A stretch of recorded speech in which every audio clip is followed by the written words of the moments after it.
ইসলামটা কে? খায় না মাথায় দেয় না ফুটবল খেলে কি? আমি ওটাই জানতে পারলাম না ইসলামটা কি। বিজেপি ক্ষমতায় এসেই মুসলিমদের উপর শুরু করে দিয়েছে চরম নির্যাতন। নিষ্ঠুরতার সব সীমা ছাড়িয়ে এবার লক্ষ্যবস্তু করা হচ্ছে মুসলিমদের কবরস্থান। মুসলিমদের কবরের মাটি খুঁড়ে ফেলছে এবং আসসালামু আলাইকুম ভিউয়ার্স, দেশ ও দেশের বাহির থেকে যারা আমার ভিডিওটি প্লে করেছেন জানাচ্ছি আন্তরিক শুভেচ্ছা ও অভিনন্দন। দর্শক, ভারতের পশ্চিমবঙ্গে মুসলিম নারীদের উপরে যে হেনস্থাগুলো হচ্ছে, এই কয়েকদিন যাবৎ তারা মুসলিমদের মসজিদ, ব্যবসা বাণিজ্য, এমনকি কবরস্থান পর্যন্ত জ্বালিয়ে পুড়িয়ে শেষ করে দিচ্ছে। ঠিক এমন মুহূর্তে এবার নতুন হামলা শুরু করেছে মুসলিম নারীদের ওপরে।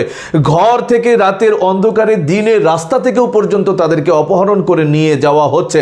এখনো পর্যন্ত মৃত্যুর সংখ্যা ও অপহরণের সংখ্যা প্রায় সব মিলে 10-এর অধিক। দর্শক, এই ভারতের পশ্চিমবঙ্গ কি দ্বিতীয় গাজায় রূপান্তরিত হতে যাচ্ছে অতি অল্প সময়ে?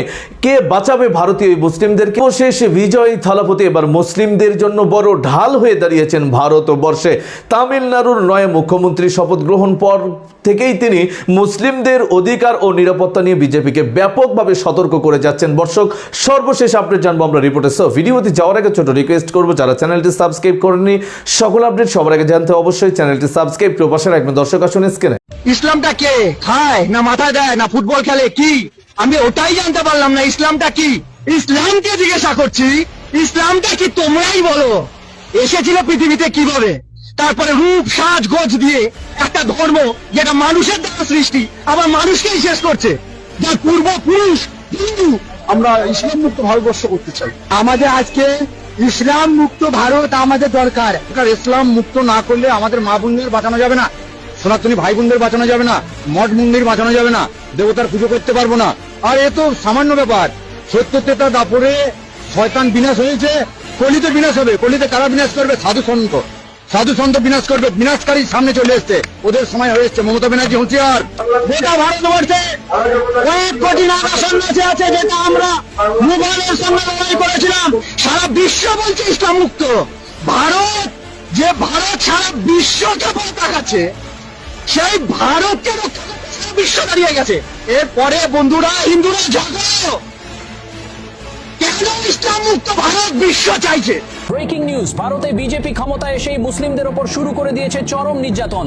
নিষ্ঠুরতার সব সীমা ছাড়িয়ে এবার লক্ষ্যবস্তু করা হচ্ছে মুসলিমদের কবরস্থান। মুসলিমদের কবরের মাটি খুঁড়ে ফেলছে এবং কবরের ভেতরে পেট্রোল ঢেলে আগুন জ্বালিয়ে দিচ্ছে। এমন পৈশাচিক ঘটনা এখন ভারতের বিভিন্ন প্রান্তের নিত্যদিনের চিত্র। এর পাশাপাশি অহরহ ভেঙে ফেলা হচ্ছে মুসলিমদের ঘরবাড়ি, ভিটেমাটি হারিয়ে নিঃস্ব হচ্ছে হাজার হাজার পরিবার। কোথায় গিয়ে থামবে উগ্রবাদীদের এই তাণ্ডব? এবার ধর্মীয় উগ্রবাদের বিরুদ্ধে কঠোর অবস্থান নিলেন তামিলনাড়ুর নবনির্বাচিত মুখ্যমন্ত্রী থালাপতি বিজয়। এর মাধ্যমে দক্ষিণের রাজনীতিতে নতুন ইতিহাস করলেন তিনি। কিন্তু কি সিদ্ধান্ত নিলেন বিজয়? বিস্তারিত জানাচ্ছেন ত্রিবেণী তনু।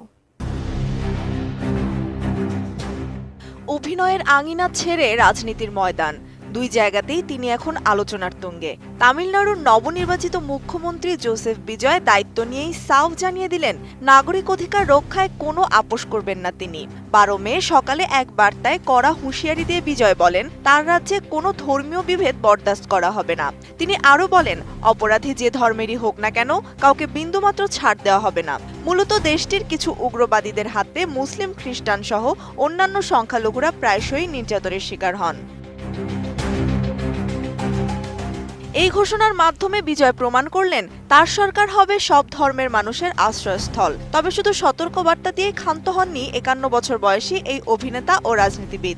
ক্ষমতা গ্রহণের পরপরই প্রথম বড় সিদ্ধান্ত হিসেবে রাজ্য জুড়ে 717টি মদের দোকান বন্ধের নির্দেশ জারি করেছেন তিনি। মূলত মন্দির, মসজিদ, গির্জা ও শিক্ষা প্রতিষ্ঠানের কাছাকাছি থাকা এসব মদের দোকান সমাজ ও সংস্কৃতির উপর বিরূপ প্রভাব ফেলছে বলেই মনে করছেন তিনি।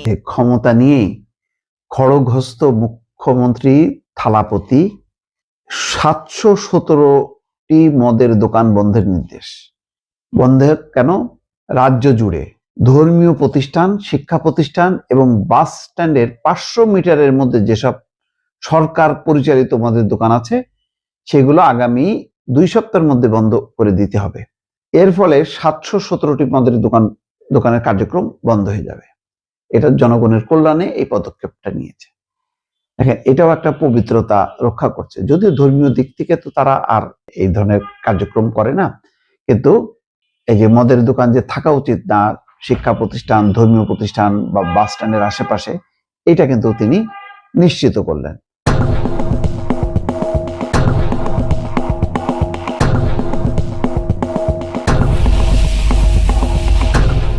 এই খবরটা দেখে আফসোস লাগে যে এই থালাপতি বিজয় যদি পশ্চিমবঙ্গের মুখ্যমন্ত্রী হিসেবে মানে বিজয়ী হতেন, তাহলে ব্যক্তিগতভাবে আমি বা আমার মতন যারা এই নীতিতে বিশ্বাস করে তারা হয়তো খুশি হতেন।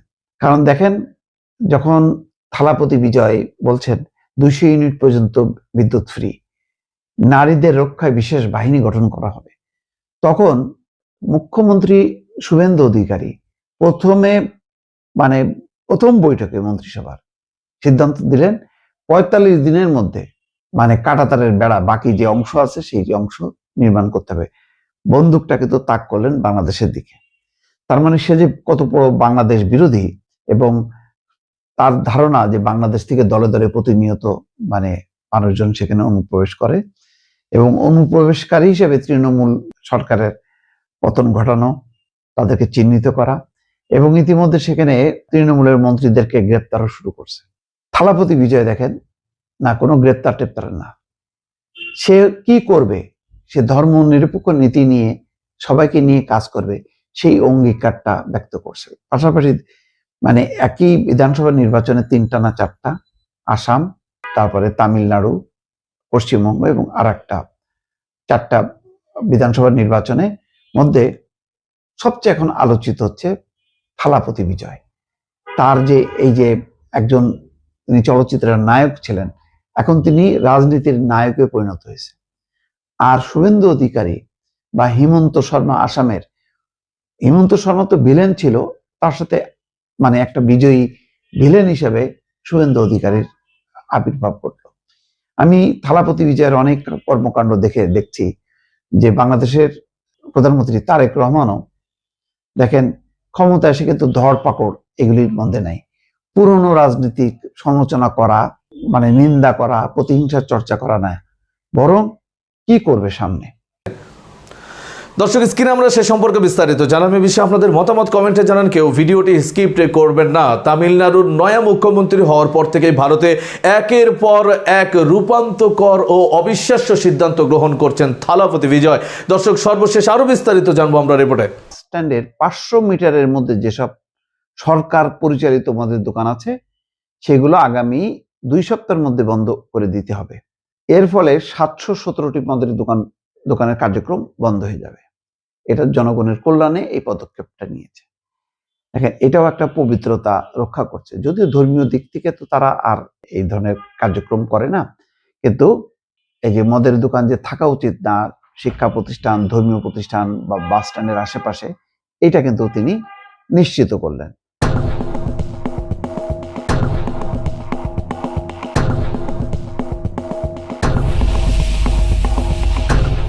এই খবরটা দেখে আফসোস লাগে যে এই থালাপতি বিজয় যদি পশ্চিমবঙ্গের মুখ্যমন্ত্রী হিসেবে বিজয়ী হতেন, তাহলে ব্যক্তিগতভাবে আমি বা আমার মতন যারা এই নীতিতে বিশ্বাস করে তারা হয়তো খুশি হতেন। কারণ দেখেন, যখন থালাপতি বিজয় বলছেন 200 ইউনিট পর্যন্ত বিদ্যুৎ ফ্রি, নারীদের রক্ষায় বিশেষ বাহিনী গঠন করা হবে, তখন মুখ্যমন্ত্রী শুভেন্দু অধিকারী প্রথম বৈঠকে মন্ত্রিসভার সিদ্ধান্ত দিলেন 45 দিনের মধ্যে কাঁটাতারের বেড়া বাকি যে অংশ আছে সেই অংশ নির্মাণ করতে হবে। বন্দুকটাকে তো তাক করলেন বাংলাদেশের দিকে। তার মানে সে যে কত বড় বাংলাদেশ বিরোধী, এবং তার ধারণা যে বাংলাদেশ থেকে দলে দলে প্রতিনিয়ত মানুষজন সেখানে অনুপ্রবেশ করে, এবং অনুপ্রবেশকারী হিসেবে তৃণমূল সরকারের পতন ঘটানো, তাদেরকে চিহ্নিত করা, এবং ইতিমধ্যে সেখানে তৃণমূলের মন্ত্রীদেরকে গ্রেপ্তারও শুরু করছে। থালাপতি বিজয় দেখেন, না কোনো গ্রেপ্তার টেপ্তার না, সে কি করবে, সে ধর্ম নিরপেক্ষ নীতি নিয়ে সবাইকে নিয়ে কাজ করবে, সেই অঙ্গীকারটা ব্যক্ত করছে। পাশাপাশি একই বিধানসভা নির্বাচনে 3টা না 4টা, আসাম, তারপরে তামিলনাড়ু, পশ্চিমবঙ্গ এবং আর একটা 4টা বিধানসভা নির্বাচনে মধ্যে সবচেয়ে এখন আলোচিত হচ্ছে থালাপতি বিজয়। তার যে এই যে একজন তিনি চলচ্চিত্রের নায়ক ছিলেন, এখন তিনি রাজনীতির নায়কে পরিণত হয়েছে। আর শুভেন্দু অধিকারী বা হিমন্ত শর্মা আসামের, হিমন্ত শর্মা তো ভিলেন ছিল, তার সাথে মানে একটা বিজয়ী ভিলেন হিসেবে শুভেন্দু অধিকারীর আবির্ভাব ঘটলো। আমি থালাপতি বিজয়ের অনেক কর্মকাণ্ড দেখছি যে বাংলাদেশের প্রধানমন্ত্রী তারেক রহমানও দেখেন ক্ষমতা এসে কিন্তু ধরপাকড় এগুলির মধ্যে নাই।